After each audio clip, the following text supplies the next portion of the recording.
Our next speaker needs no introduction. Ladies and gentlemen, the 44th President of the United States, Barack Obama.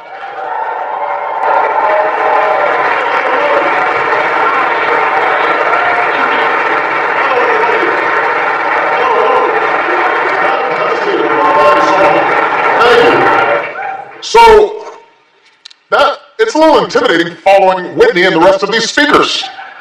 I am not accustomed to being so intimidated, but I could not imagine a better way to open the first Obama Foundation Summit. And so we are in the South Loop of Chicago. Up that way is downtown. This way, I hope I'm pointing in the right direction, is the South Side. And the reason that I'm so excited to gather all of you here today, and we've got remarkable young leaders from every corner of the globe, from 60 countries, from all across the United States, young people who are already doing remarkable things in their communities, setting up health clinics or starting companies to provide renewable energy in very poor areas, or beginning to advocate on behalf of groups that have been left out and forgotten of communities. The reason I'm so excited to see you all here today, in part, is because this is where I started. Now, this isn't where I was born. I was born in Kenya. No, that's a joke. I was born in Hawaii.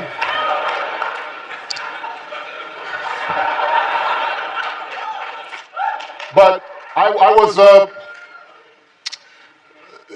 had a little bit of a misspent youth. Did some things that, fortunately, were not recorded because there was no social media. Hence, I was ultimately able to be elected president.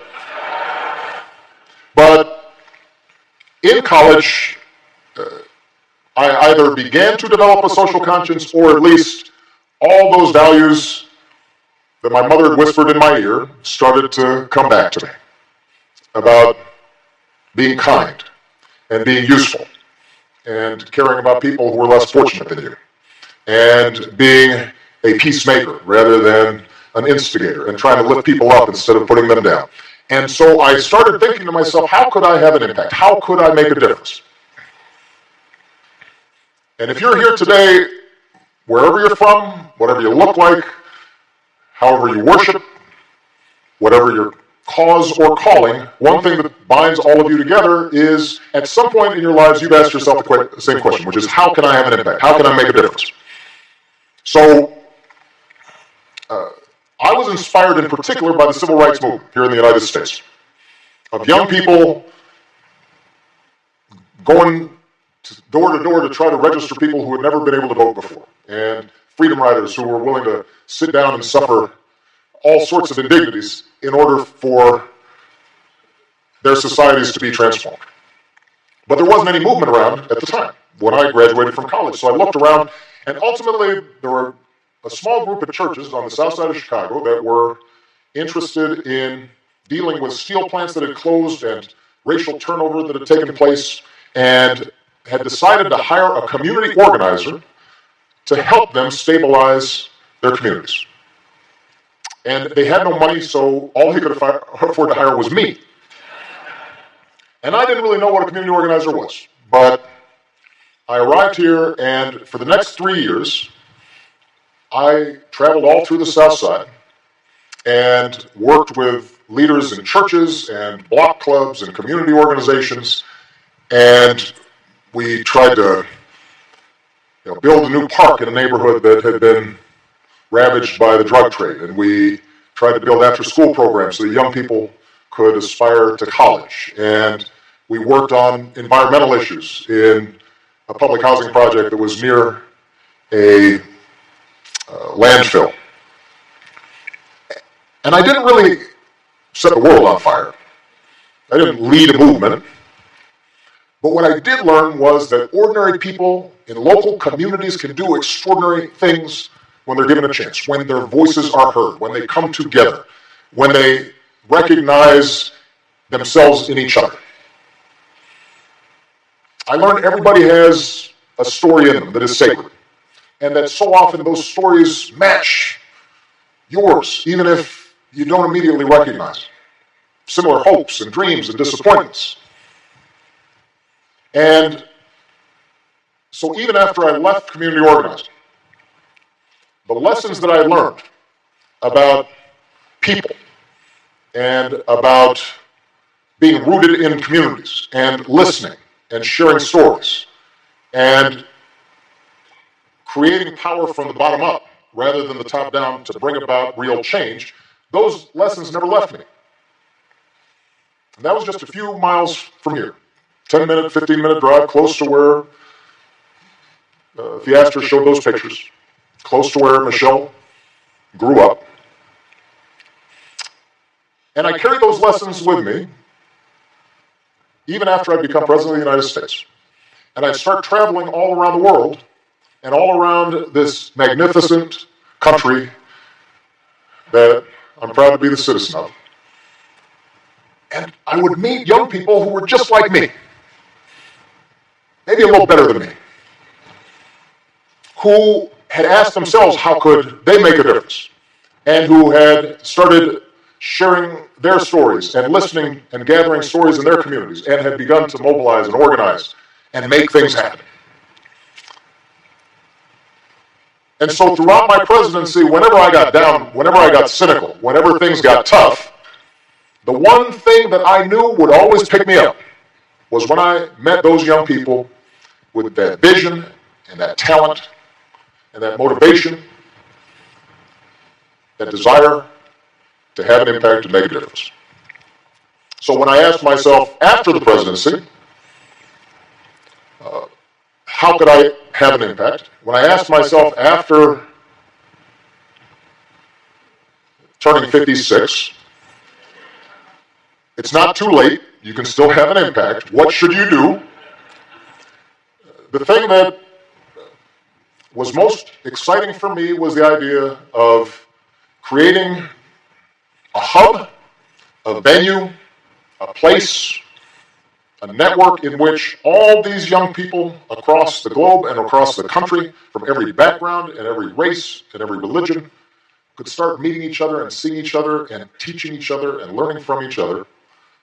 Because if we could create an architecture, a platform for those young people to thrive and to grow and to scale up all the amazing stuff that they were already doing locally, and not just to root themselves locally, but then be able to germinate and seed change all around the country and around the world, then there's no problem we couldn't solve.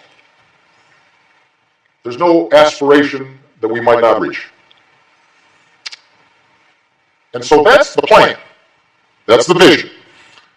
And although we've got some pretty good ideas about how to get started, before we started rolling out a whole bunch of programs and before we started to lock in and make investments about buildings and fellowships and internships and this and that and the other, we thought, why don't we practice what we preach and listen first and find out from a representative sample of all these amazing young people, what is it that will be useful to you? What will be important to you? What excites you? How can you most effectively learn from each other and work together and stay connected and build a movement for change? And that's what this summit is here today.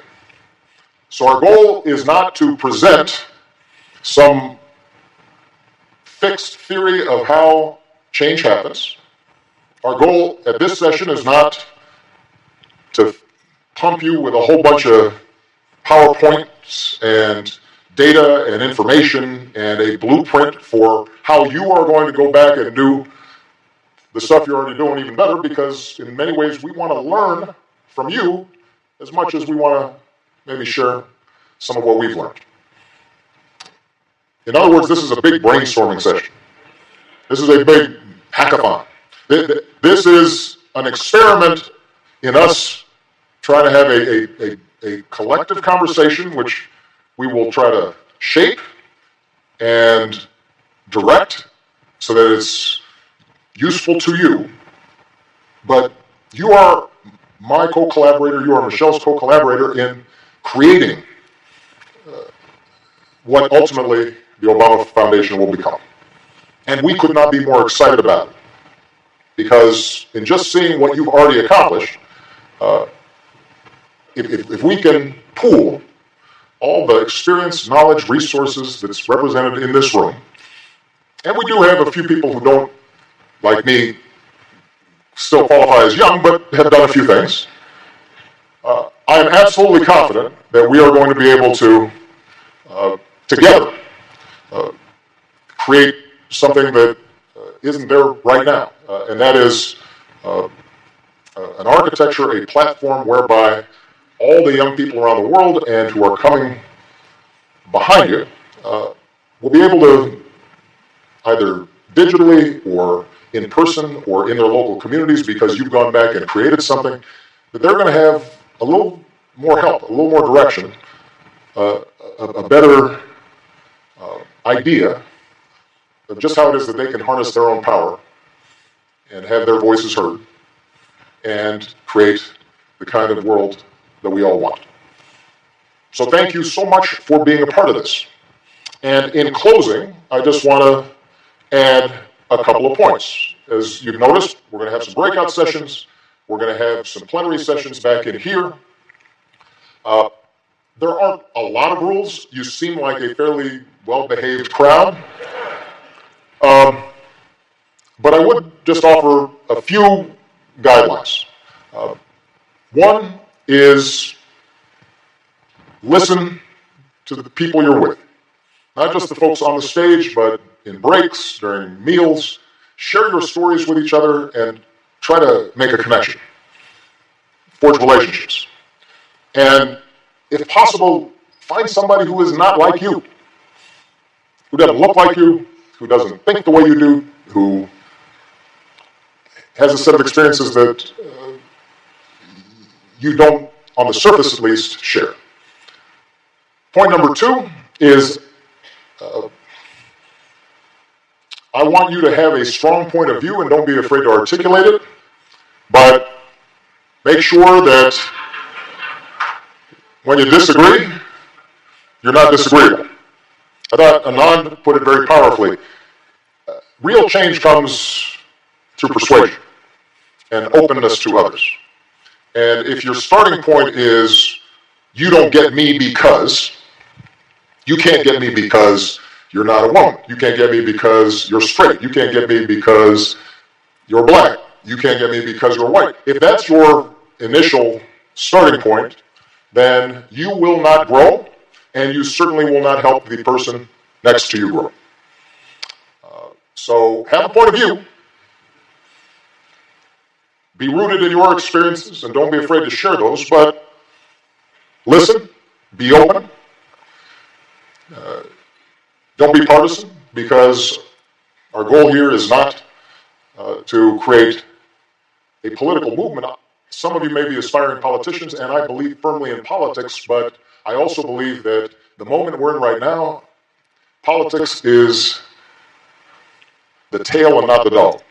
And what we need to do is to think about our civic culture, because what's wrong with our politics in part is a reflection of something wrong in our civic culture, not just here in the United States, but in many places around the world. Third rule is, for Michelle and myself, this seems trivial, but it's not, no selfies. Now, I say this because one of the weird things about being president is I found people were no longer looking me in the eye and shaking my hand because they approached me either like this or like this. And it seems trivial, but it's not. We had a terrific debate and discussion about social media, and I am all pro social media. I would not have been elected president had it not been for young people organizing in states all across the country through social media. It is an amazing tool, but if it is blocking you from having a conversation or seeing somebody and recognizing them and listening to them because you are so busy trying to get a picture, then you are, I think, in some ways contributing to what separates us rather than trying to break through. Now, so that seems trivial, but that's big. It also will allow Michelle and me to have actual conversations with you, which will be nice. And the fourth thing is have fun, because the work all of you do in local communities, the work you aspire to do on an even broader stage is hard, and it's full of frustrations and setbacks. And for every step forward that you take, sometimes it feels like there will be 2 steps back. And part of what this potential community provides, part of you being able to meet and connect with people who are doing what you're doing in other places around the country and around the world, is maybe to make you feel a little less lonely. And to know that the noble pursuits you are involved with, that there are a lot of other people out there who are rooting for you and feeling the same frustrations that you do and sharing the joys of those small successes that can turn into big successes. And part of the reason why it's so important for us to incorporate folks like the Astor and some of the other writers and filmmakers and artists who are here today is because bringing about change is not just eat your peace. There should be some joy in it. That's an expression that maybe is too American. That means because in some places maybe people really like peace. It shouldn't just be a burden. What an amazing gift. What an extraordinary privilege to be able to make the world better, to work with others, and be able to look back after a year or 5 years or 10 years or 20 years and say, that child has an education because of the work I did.